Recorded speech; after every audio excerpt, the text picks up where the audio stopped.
Kata Nabi SAW, 3 golongan yang paling berat siksaannya hari kiamat. Gitu kan? Allah tidak akan lihat mereka.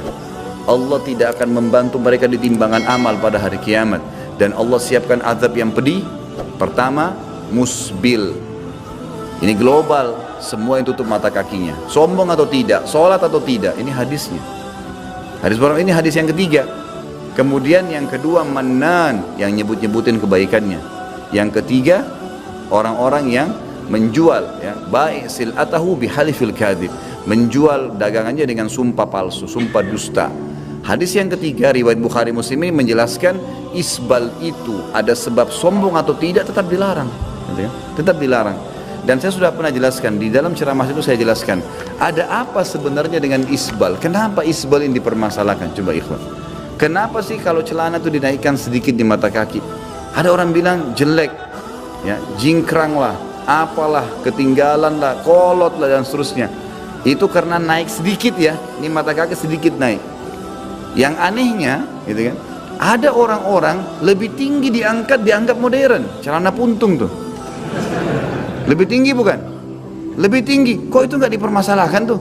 Ini cuma naik sedikit masalah. Lebih tinggi kok jadi modern, dari mana nih? Ada yang lebih hebat, di atas lagi, setengah paha kelihatan. Ini nggak dimasalahkan, dianggap hebat. Bagaimana nih? Ini persepsinya dari mana nih? Pemahamannya dari mana?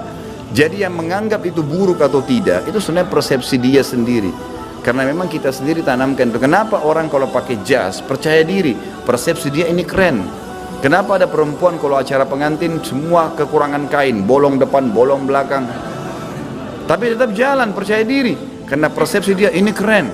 Mestinya akhwat kita yang pakai jilbab dan cadar, ikhwat kita juga yang sudah multazim pakai baju koko, mestinya terapkan tuh percaya dirinya. Ma asfala minal ka'baini fa finnar. Pakaian lelaki yang di bawah mata kaki neraka tempatnya. Lu semua di dalam neraka. Saya tidak memvonis manusia, saya menyampaikan hadis Nabi. Hadis riwayat Muslim dari sahabat Abu Hurairah. Bahkan dalam hadis Abdullah bin Umar dalam Sahih Bukhari dan Muslim, Nabi menyebutkan salasatun la yukallimuhullah yaumal qiyamah wa la yuzakkihim wa la yanzuru ilaihim wa lahum adzabun alim. 3 manusia di hari kiamat tidak diajak bicara oleh Allah, tidak dilihat, tidak disucikan, dan bagi adab yang pedih. Nabi sebutkan dari 3 golongan, al-musbil, yang isbal pakaiannya dari laki-laki. Bahkan di sana ada riwayat dari Tirmidzi, dalam Sunan Tirmidzi dan Abu Daud, bunyinya fa innal isbala minal makhilah. Sesungguhnya isbal itu sendiri adalah bentuk kesombongan. Abu Bakar menyatakan, ya Rasulullah, inna izari yastarkhi. Itu bunyi hadisnya. Wahai Rasulullah, sarungku melorot. Apa arti melorot? Berarti apa? Sebelumnya di atas apa di bawah? Di atas. Kalau di bawah naik namanya, bukan melorot, ya kan? Kemudian Nabi menyatakan, kamu bukan termasuk orang yang sombong. Apa yang kita pahami berarti dari hadis itu? Kalau kita ikhlas mencari kebenaran ketika mendengar hadis ini, bukan karena melorot, menunjukkan tidak sengaja, ya kan? Kedua, Nabi telah merekomendasi, menyatakan bahwa Abu Bakar tidak sombong dunia akhirat. Lah kita, siapa yang merekomendasi kita nggak sombong, saya dan anda? Memang ada khilaf di antara ulama. Mereka sepakat no isbal itu yang terbaik. Jelas? Yang kedua, mereka sepakat kalau isbal dengan tujuan sombong, gaya, mereka sepakat haram. Yang ketiga nih yang baru khilaf, kalau nggak ada sombong. 3 pendapat dalam masalah yang ketiga ini. Pertama menyatakan mubah, yang kedua menyatakan makruh, makruh jumhur, pendapat mayoritas ulama. Yang ketiga berpendapat haram. Di antara yang mengharamkan Ibnu Hajar al-Asqalani, ulama Syafi'i. Tatkala kita tahu ini masalah khilafiyah, maka kita bisa lebih berlapang dada, paham? Jangan sampai juga anda melihat saudara anda kemudian isbal, kemudian anda tuduh dia macam-macam. Pak, ini enggak beres, ini enggak benar, enggak mengaungkan sunnah, enggak, ada khilaf memang. Kita tidak bisa nafikan hal ini. Tetapi tatkala terjadi khilaf, kita berusaha mencari pendapat yang lebih baik dengan menghargai pendapat yang lain. Ulama sepakat kalau isbal karena sombong semuanya mengatakan haram.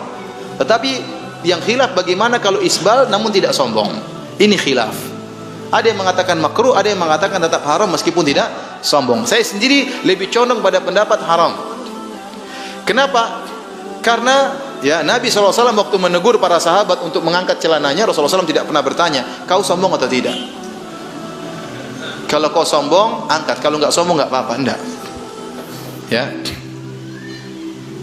Kemudian di antara hadisnya Rasulullah SAW mengatakan ma asfala minal ka'bain fa finnar. Apa yang berada di bawah mata kaki di neraka. Hadis ini umum sampai-sampai dipahami oleh para wanita. Di antaranya Ummu Salamah radhiyallahu anha berkata, "Ya Rasulullah, ya. Bagaimana para wanita yasna'na bidhuyulihinna? Bagaimana dengan para wanita yang roknya panjang sampai di bawah mata kaki? Terancam dengan hadis ini." Saya tanya sama antum, wanita tatkala memanjangkan roknya itu untuk sombong atau untuk apa? Sama sekali bukan karena sombong, tapi karena dalam rangka apa? Menutup aurat. Oleh karenanya Ummu Salamah memahami hadis tersebut umum. Masalah sombong nggak sombong dia nggak pikir. Kalau ternyata hadis tersebut hanya untuk orang sombong, dia tidak perlu tanya kepada Nabi. Bagaimana dengan para wanita? Tapi dia waktu bertanya kepada Nabi, bagaimana dengan para wanita yang isbal, menunjukkan dia pandang hadis tersebut maknanya apa? Umum.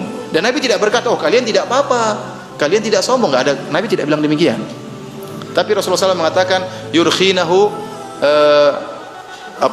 shibran. Ya. Kemudian kata Rasulullah SAW, isbalkan sepanjang sejengkal tangan. Kata Ummu Salamah, ini rukhsah kepada para wanita. Kata Ummu Salamah, idzan tanqashifu aqdamuhunna. Ya Rasulullah, kalau cuma panjangnya sejengkal akan tersingkap kaki-kaki mereka. Kata Rasulullah SAW, fayurkhinahu dhira'an wala yazidna ala dhalik. Panjangkan roknya satu hasta di bawah mata kaki dan tidak boleh ditambah lagi lebih daripada itu. Kalau tinggal potong mudah atau tidak? Tinggal bawa ke tukang jahit cuma 10.000 selesai. Susah. Dan masih ganteng kok, insya Allah masih ganteng. Dan tidak harus tinggi-tinggi. Yang penting tidak lewat mata kaki. Di mata kaki, nutup mata kaki tidak apa-apa. Kalau orang takut, Ustaz saya nanti dimarah sama bos saya, taruh pas di mata kaki tidak apa-apa. Taruh pas di ujung tulang terakhir mata kaki tidak apa-apa. Yang penting jangan turun. Yang penting jangan turun. Nah, jadi masalah. Kalau naik lebih bagus. Kalau naik lebih bagus. Pertanyaan berikutnya, Ustaz Raja Salman isbal. Hafizahullah taala. Pertanyaan saya atau jawaban saya, Raja Salman bukan ustaz ya. Raja Salman seorang apa? Raja. Makanya saya katakan, tidak ada orang Arab di Arab Saudi berdalil dengan Raja Salman. Bahkan yang paling bahlul juga nggak ada. Tidak ada orang Arab paling bahlul di Arab Saudi kemudian tanya Raja Salman apa hukum ini, karena mereka tahu Raja Salman bukan ulama. Raja Salman seorang raja yang soleh, insyaallah nasabuhu kadzalik Allah hasibuhu, insyaallah dia orangnya baik, sering menyumbang, sering bantu, tapi dia bukan ulama. Makanya dia punya ulama, dia pasang nih, saya punya ulama namanya anggota Lajnah Daimah, seperti semacam MUI di sana, anggotanya ada semua ini. Kalau mau tanya agama, tanya sama mereka, jangan tanya sama Raja Salman ya. Nah, kalau ada mufti Arab Saudi yang isbal, mungkin Anda boleh bertanya, kok muftinya isbal? Mungkin. Tapi kalau Raja Salman dijadikan dalil, itu salah. Nanti Raja Salman mungkin melakukan kesalahan yang lain. Dia raja. Dia orang politikus. Dia punya cara tersendiri, punya kelebihan dan kekurangan. Dan dia bukan apa? Dan dia tidak pernah menempatkan dirinya untuk dijadikan apa? Dalil ya.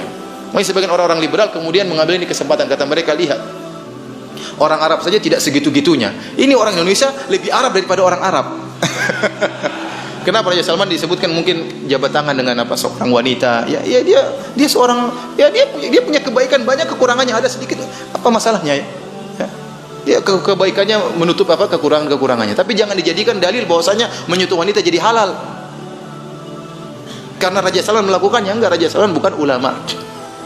Dia tidak pernah mengangkat dirinya sebagai ulama. Dan saya ulangi lagi, tidak ada orang bahlul di Arab Saudi yang tanya masalah agama sama siapa?